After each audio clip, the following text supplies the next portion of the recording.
Student, कल हमने भाषा, लिपि और व्याकरण पढ़ा था। बच्चों, भाषा क्या होती है? भाषा एक ऐसा माध्यम जिससे हम अपने मन के विचारों को दूसरों को समझाते हैं, उसे भाषा कहा जाता है।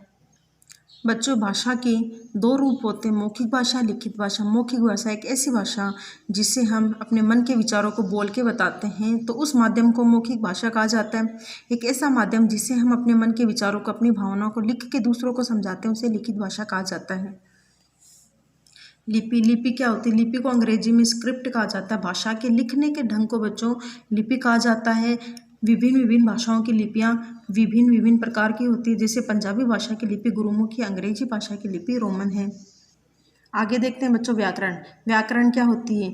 भाषा के शुद्ध रूप को व्याकरण कहा जाता है। बच्चों, हम जितने भी हिंदी में लिखते हैं, शब्द लिखते हैं, वाक्य लिखते हैं, इन सब को शुद्ध रूप हमें व्याकरण से ही पता चलता है। कल हमने 3 प्रश्न किए थे, भाषा क्या है। तो बच्चों, मैंने आपको प्रश्न दिया था भाषा क्या होती है, तो मैं बताती हूँ। भाषा क्या होती है? मन के विचारों को बताने के माध्यम को भाषा कहा जाता है।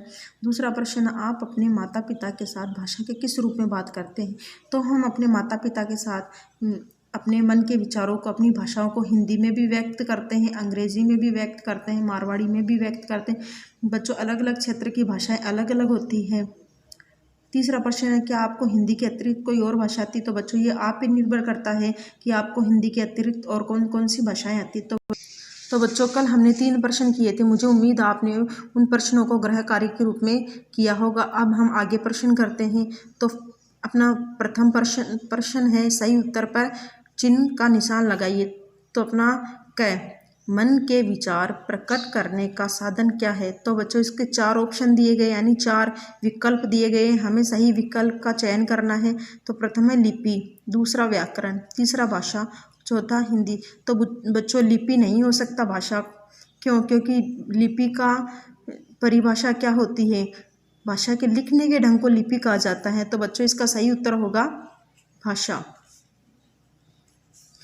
दूसरा प्रश्न है, भाषा के कितने रूप होते हैं? तो बच्चों, मैंने अभी आपको बताया भाषा के 2 रूप होते हैं। तो हम 2 रूप, इसको सही का निशान लगाएंगे। तीसरा प्रश्न है, कौन सा मौखिक भाषा का उदाहरण नहीं है? तो बच्चों, इसके भी 4 उदाहरण दिए गए हैं, 4 विकल्प दिए गए हैं। तो सही विकल्प का हम चयन करेंगे। भाषा का मौखिक भाषा का उदाहरण नहीं है। तो बच्चों, रेडियो वार्ता, बातचीत करने या बातचीत करना, ये मौखिक वार्ता का उदाहरण है, मौखिक भाषा का उदाहरण है। भाषण, बच्चों, ये भाषण भी मुंह से दिया जाता है, यानी ये भी मौखिक भाषा का उदाहरण है। समाचार पत्र, बच्चों, समाचार पत्र में ये नहीं बताया गया समाचार पत्र लिखा गया या पढ़ा गया है।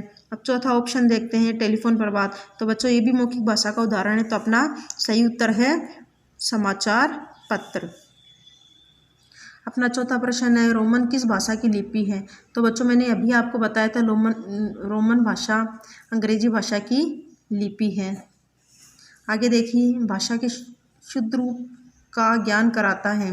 भाषा के शुद्ध रूप का ज्ञान लिपि नहीं। बच्चों, लिपि अपना आंसर नहीं हो सकता। क्यों? क्योंकि लिपि तो भाषा के लिखने के ढंग को कहा जाता है। मौखिक भाषा भाषा का एक प्रकार है। व्याकरण, तो अपना सही उत्तर है व्याकरण। अब अपना दूसरा प्रश्न देखिए, निम्नलिखित भाषाओं की लिपि लिखो। मराठी भाषा की लिपि है देवनागरी। उर्दू भाषा की लिपि है फारसी। पंजाबी भाषा की लिपि है गुरुमुखी। चौथा है अपना हिंदी भाषा की लिपि देवनागरी। अंग्रेजी भाषा की लिपि है रोमन। अपना है संस्कृत भाषा की लिपि है देवनागरी। तो बच्चों, अपना तीसरा प्रश्न देखते हैं, भाषा के रूपों के 4 उदाहरण लिखने। तो बच्चों, भाषा के 2 रूप है, मौखिक भाषा और लिखित भाषा। अब इन्हीं दोनों रूपों के हमें 4 उदाहरण लिखने हैं। तो अपना पहला है मौखिक भाषा का प्रथम उदाहरण है गीत गाना। दूसरा है अखबार पढ़ना, कहानी सुनना। चौथा है अपना विचार विमर्श। बच्चों, ध्यान से देखना, मौखिक भाषा यानी कि ऐसी भाषा जिसे हम मुंह से बोल के बताते हैं, उसे मौखिक भाषा कहा जाता है। दूसरा अपना लिखित भाषा का प्रथम उदाहरण है पत्र लिखना। दूसरा लेख लिखना। तीसरा उत्तर लिखना। चौथा है अपना गीत लिखना। तो ये बच्चों अपने 4 उदाहरण हो गए मौखिक भाषा और लिखित भाषा के। अब आगे देखिए बच्चों, सही उत्तर सही या गलत का चिन्ह लगाओ। जो अपना सही उत्तर होगा उस पर हम राइट का निशान लगाएंगे और गलत होगा उसको क्रॉस का निशान लगा के अपने उत्तर समाप्त करेंगे। हिंदी हमारी राजभाषा है, तो बच्चों ये अपना सही उत्तर है, हिंदी हमारी राजभाषा है। दूसरा है भाषा द्वारा लिख कर ही विचार प्रकट किए जा सकते। क्या बच्चों ये सही उत्तर है? क्या हम खाली भाषा को लिख कर ही व्यक्त कर सकते हैं? तो हमने अभी पढ़ा था भाषा को हम बोलकर भी व्यक्त कर सकते हैं, तो अपना गलत उत्तर हो गया। पशु पक्षी हिंदी भाषा बोलते हैं, तो क्या बच्चों आपने कभी पशु पक्षियों से हिंदी भाषा सुनी है? नहीं, वो अपनी ही भाषा बोलते हैं, तो ये भी अपना गलत उत्तर हो गया है। अपना व्याकरण भाषा का शुद्ध प्रयोग करना सिखाता है। तो बच्चों हमने अभी पढ़ा था व्याकरण के द्वारा ही हम शब्दों का शुद्ध रूप सीख सकते हैं, तो अपना सही उत्तर हो गया। आगे देखिए, केवल मनुष्य ही भाषा बोलते हैं, तो क्या केवल मनुष्य ही भाषा बोलते हैं? नहीं, पशु पक्षी ये भी अपनी भाषा बोलते हैं, तो ये अपना गलत उत्तर हो गया है। चौथा अंतिम है अपना भाषा के दो रूप होते हैं। तो हाँ बच्चों, भाषा के दो रूप होते हैं, लिखित और मौखिक। आगे अपना 5वां प्रश्न देखिए, ये भाषा के कौन से रूप है लिखो। बच्चों हमें कुछ प्रश्न दिए गए हैं और उन प्रश्नों में पूछा गया है कि भाषा के कौन से रूप का प्रयोग हुआ है। तो अपना प्रथम है भाषण देना, तो भाषण देना मौखिक भाषा का उदाहरण है।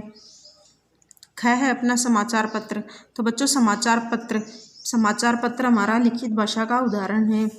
टेलीफोन पर बात करना, तो बच्चों ये हमारी मौखिक भाषा का उदाहरण है।